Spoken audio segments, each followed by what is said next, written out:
It's just past midnight in Moscow, Idaho, a peaceful college town where students laugh, party, and dream about the future. No one knew that within a few hours, this same town would wake up to one of the darkest nights in American history.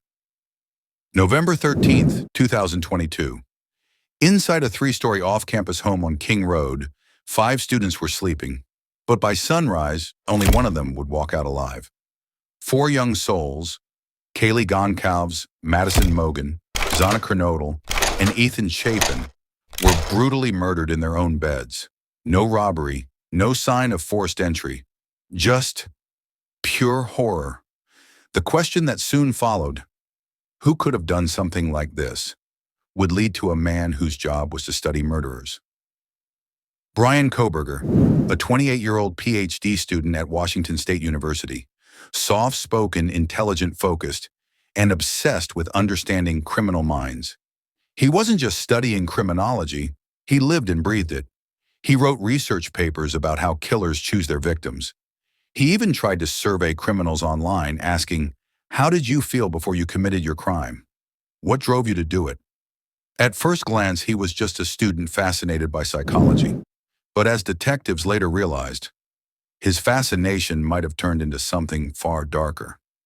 3:28 a.m., November 13th. A white Hyundai Elantra is seen on surveillance cameras driving repeatedly through the King Road neighborhood. It passes the same street 4 times. At 4:04 a.m., the car returns again, its headlights off. Moments later, faint sounds of movement and a muffled scream are heard inside the house. By 4:20 a.m., the same car speeds away into the darkness. Inside, 4 students lay dead. 2 others, miraculously, survived. When police arrived that morning, what they saw was chaos. Blood on the walls, beds overturned, phones scattered, and near one of the bodies, a small brown leather sheath. On it, a single trace of male DNA. That single clue would change everything. Detectives had no suspect, no motive, and no weapon. But they had one lead: that car. They searched DMV databases, surveillance footage, and traffic cameras across Idaho and Washington. Days turned into weeks. Then a breakthrough. Washington State University campus police found security footage of a white Hyundai Elantra registered to Bryan Kohberger. Detectives started digging into his background. No criminal record, no violence. Just a quiet criminology student who lived 10 miles from the murder scene. But then came the DNA match. Investigators secretly collected trash from Kohberger's parents' home in Pennsylvania. When tested, the DNA from that trash matched the sample found on the knife sheath. The odds? More than 99.9%. It was enough. On December 30th, 2022, SWAT teams broke into his family's home and arrested him in the middle of the night. The criminology student had just become the headline of the very crimes he once analyzed. When the news broke, people couldn't believe it. A criminology PhD student accused of a quadruple murder? Friends and professors were stunned. Some said Bryan was awkward, but harmless. Others remembered the way he stared at people, almost as if he was studying them. But the public wanted answers. Why those 4 students? What was the connection? What was his motive? Investigators dug through his phone records, laptop data, and social media. No direct link was ever found between Kohberger and the victims. No texts, no messages, no photos, nothing. As detectives followed the digital breadcrumbs, more unsettling patterns appeared. Kohberger's cell phone had pinged near the King Road house at least 12 times before the murders. Always late at night, always in the same area. Was he stalking the house or studying it as part of his obsession with crime scenes? No one knows.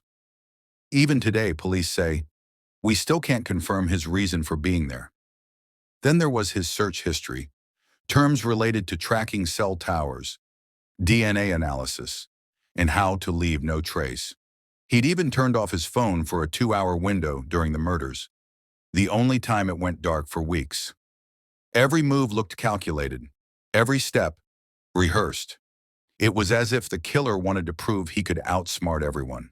In July 2025, after nearly 2 years of hearings, Bryan Kohberger stunned the court by pleading guilty to all charges, 4 counts of first-degree murder and 1 of burglary. The judge sentenced him to 4 life sentences without parole. But even in that moment, he never explained why. No apology, no tears, just silence. His lawyers revealed later that Bryan had been diagnosed with autism, OCD, ADHD, and a restrictive eating disorder called ARFID. But psychologists say none of that justifies cold-blooded murder. And that brings us to the haunting truth. We still don't know the why. Even with the case closed, some questions remain frozen in time. Why those victims? Out of hundreds of students in Moscow, why that one house? Was it personal or purely random? What was the motive? Power? Control? A twisted experiment? Or was it something darker? Sexual, psychological, or even academic?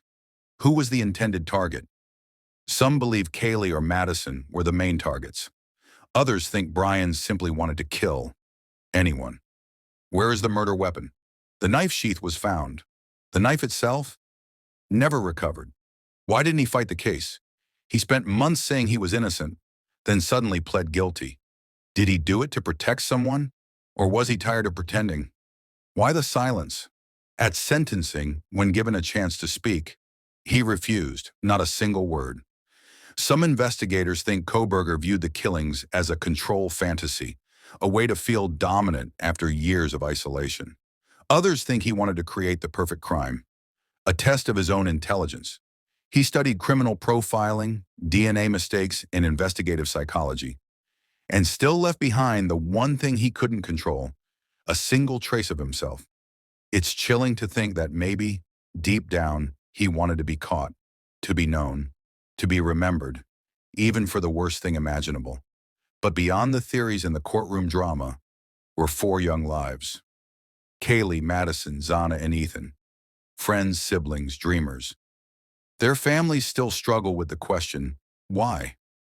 No motive can ever bring them peace, and Bryan's silence only deepens their pain. For them, this isn't just a story of crime and punishment.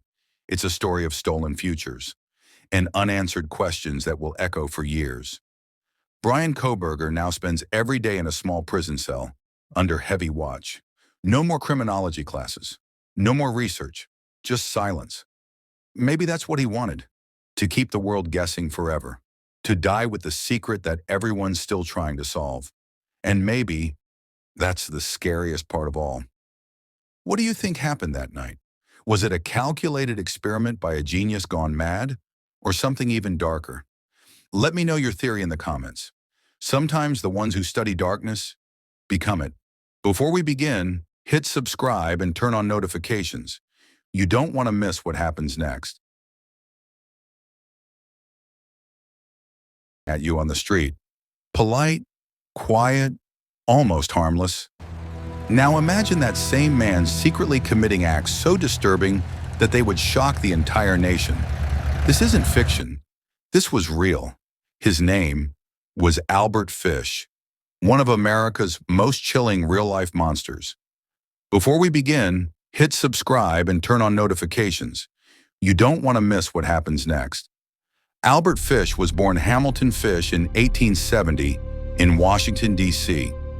His father was 75 when he was born and passed away when Albert was only 5 years old. Soon after, his mother placed him in St. John's Orphanage, a place that would scar My darling, I'm writing to you, but I do not know where you are. him forever. He later said, I saw things there that changed my mind completely. The pain and punishment he witnessed as a child would shape his dark desires later in life.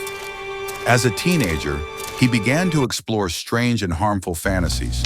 At 28, he married a woman named Anna, and together they had 6 children.